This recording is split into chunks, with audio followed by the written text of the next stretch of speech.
It is December 26, 2004. Yunus, a fisherman in Aceh, is up early at the beach.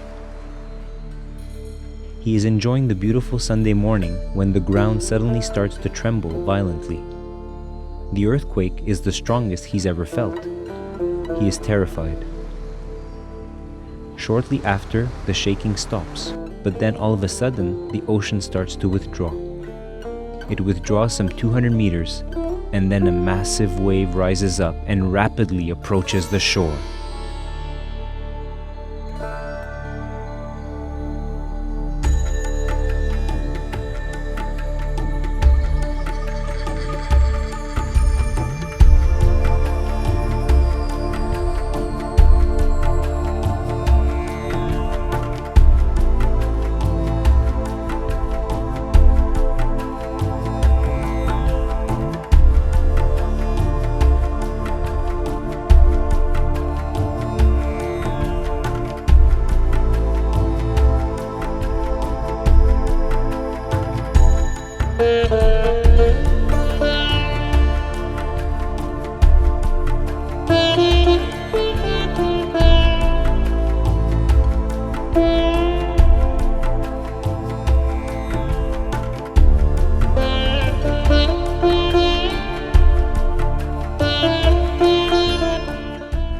When we arrived in Aceh, it was an incredible scenery.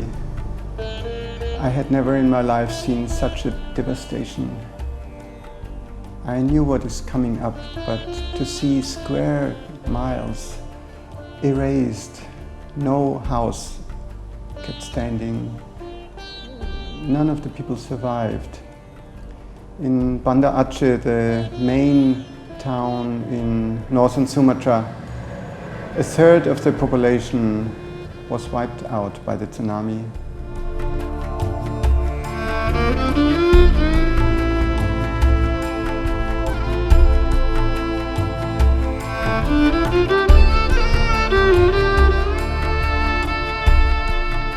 In addition to the food and water distribution that was crucial in the initial phase, AMURT also helped with medical treatment.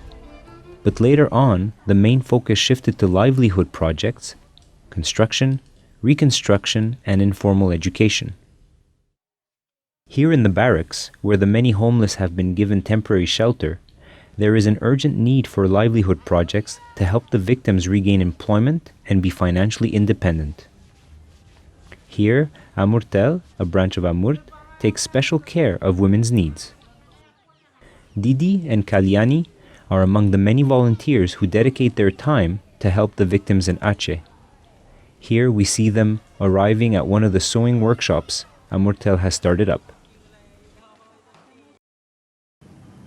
In our Sewing Livelihood program, we bring sewing machines to the tailors in the barracks. This is to provide them with a means of making a living. They are given a sewing machine and fabric. They sew school uniforms, and after each tailor sews 20 sets of school uniforms, she or he earns the right to own the sewing machine. The tailor is also paid partial wages, not the full wage, but a part of it, more than half. The remaining part is counted as contribution towards payment for the sewing machine. So at the end of the program, the tailor would have contributed about 60 to 80% of the cost of each sewing machine that she gets to keep. And meanwhile, with the school uniforms, they are distributed free of charge to the needy children of Aceh. So here we have a workshop with the tailors sewing.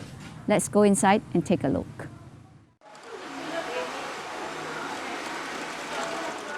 We also found out that in Aceh, perhaps because of the tsunami, there is no industry producing school uniforms.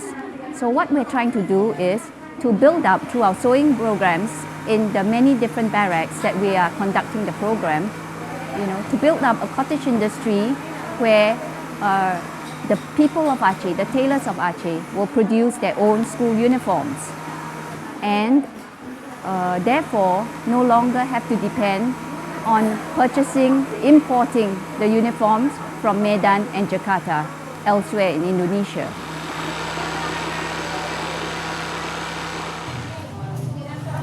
Ini contoh kerahnya tadi.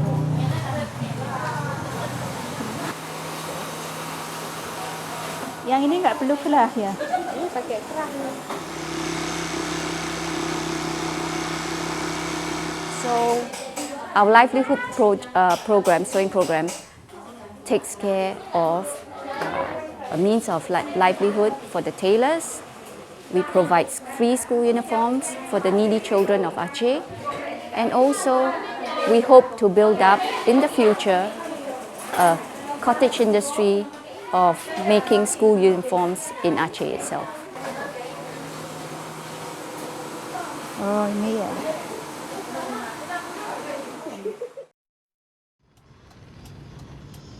Didi Hema is a missionary worker who has dedicated her life to social service.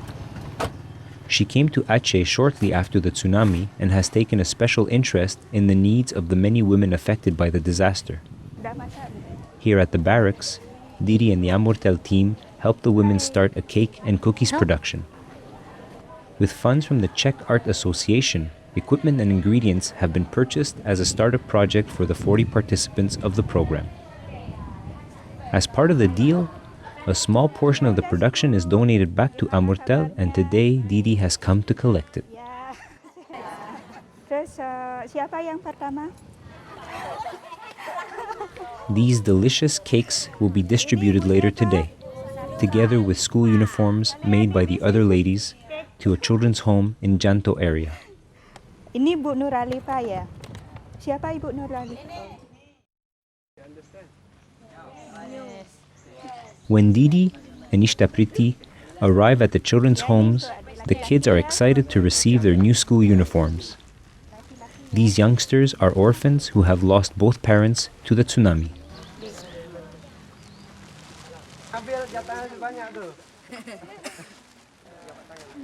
To their great surprise, Didi has brought more than just uniforms. The smell of the delicious cakes creates a relaxed atmosphere, and the youngsters are warming up to her. Cake. Black forest. Acehnese kids are raised in a disciplined manner and patiently wait for Didi to leave before their feast can begin. Go, Didi, go!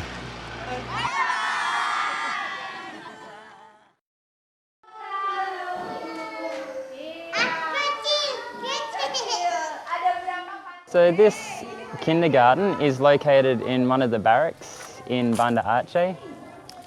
There was a strong need after the tsunami happened for the provision of early childhood activities and informal education. And so the community approached AMURT and requested a kindergarten in their barracks. So we had to obtain approval from the military who owns this complex here to convert this building into a kindergarten. So we did it on quite a low budget, but the result is actually quite large. There are currently around 60 students who attend the school on average, and there are 3 teachers.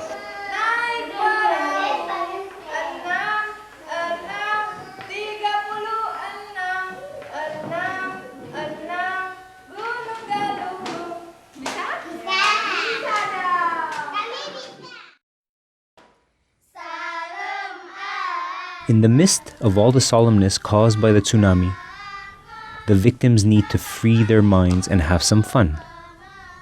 With the support of AMURT, these beautiful young Acehnese girls have been able to start a traditional folk dance group.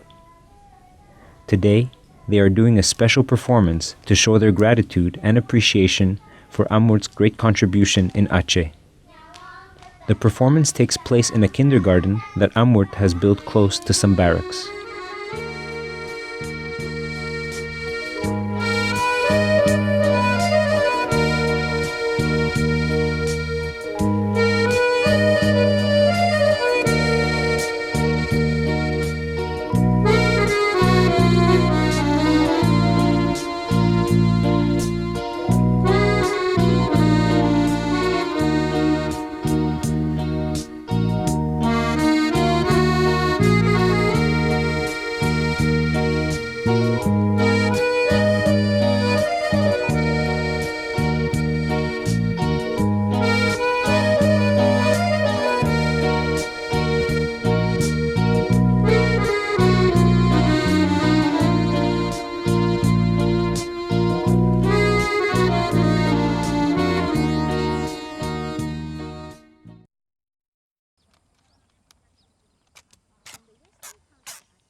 In the western part of Aceh, hardest hit by the tsunami, many local farmers have lost their livelihood. Their rice fields were destroyed and their cattle drowned in the tsunami. Funded by the Spanish Red Cross, AMURT have started a training program in organic farming here to help the farmers recover their livelihood and at the same time teach them modern farming techniques. The difference is that we are not using chemicals. This project is an organic farming project. So we have had a very big challenge to introduce the concept because organic farming is not known in Aceh. We're the first to do it. But the encouraging result is that many other NGOs now want to buy our organic fertilizer because the project is showing some good results and other organizations are becoming interested in the fertilizer that we make here in the farm. A total of 20 farming cooperatives have been formed, each comprising some 12 farmers. A total of 240 farmers benefit from this training program. After the training, the farmers will return to their own land to apply this new knowledge on their respective farms.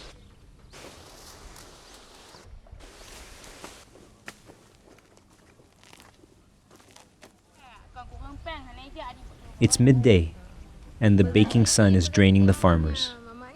Some snacks and a little chit-chat in the shade of some palm trees offers a well-deserved respite.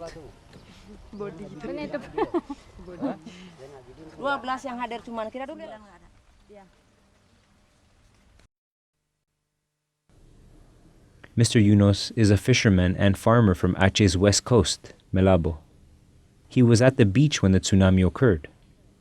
When asked about his memory of that tragic day, he described how he first was astonished by the huge earthquake, and when he saw the gigantic waves start rolling towards him, he saw his whole life flash before his eyes.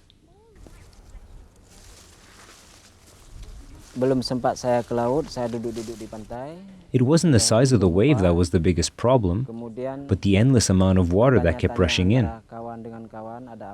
The wave flushed me 3 kilometers inland and then pulled me back another 3 kilometers before I finally managed to grab hold of a tree. I couldn't tell where I was because everything was broken and destroyed, including trees, houses, and fields. I lost my wife, son, house, and all my possessions.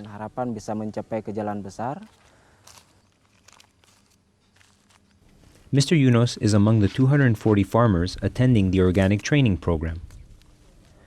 He is grateful to AMURT for helping him get a job and some income.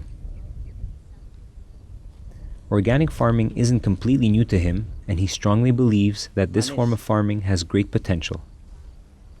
In fact, these farming techniques may start a new trend for farmers in Aceh, he says.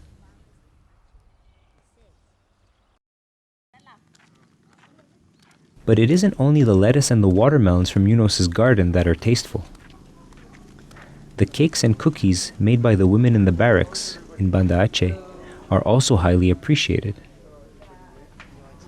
Today, Dada and the AMURT engineers are on their way to check on the progress of the construction of a brand new center for disabled children in the Janto area, about an hour from the town of Banda Aceh. Dada has brought along boxes of delicious cakes.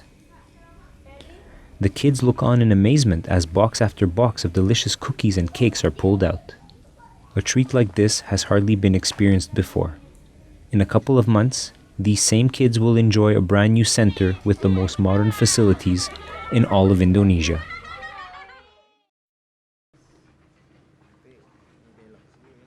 When AMURT was approached to help repair the damage to the Center for the Disabled in Janto, which had been badly affected by the earthquake, there were no second thoughts in Dada's mind. He has in the past worked with disabled children in Europe and has a special soft spot to want to help these kids. But when AMURT's engineers came to inspect the conditions of the buildings, they were found to be beyond repair, so they decided to tear everything down. This became the start of one of AMURT's key projects in Aceh.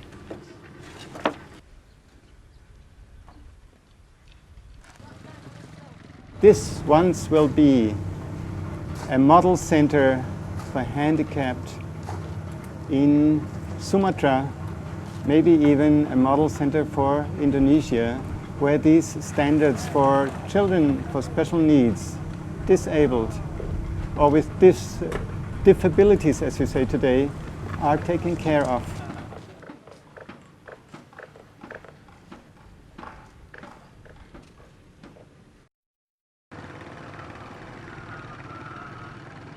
Every relief operation starts small, and after arriving in Aceh, AMURT started out searching for the most vulnerable community. Those who lost all their family, the homeless, the orphans, the handicapped, and so on. On the way, AMURT came across the village of Nuhun, about 80 kilometers out of Banda Aceh. In Nuhun, AMURT was received by the mayor, who took them on a tour of the area to witness the massive devastation.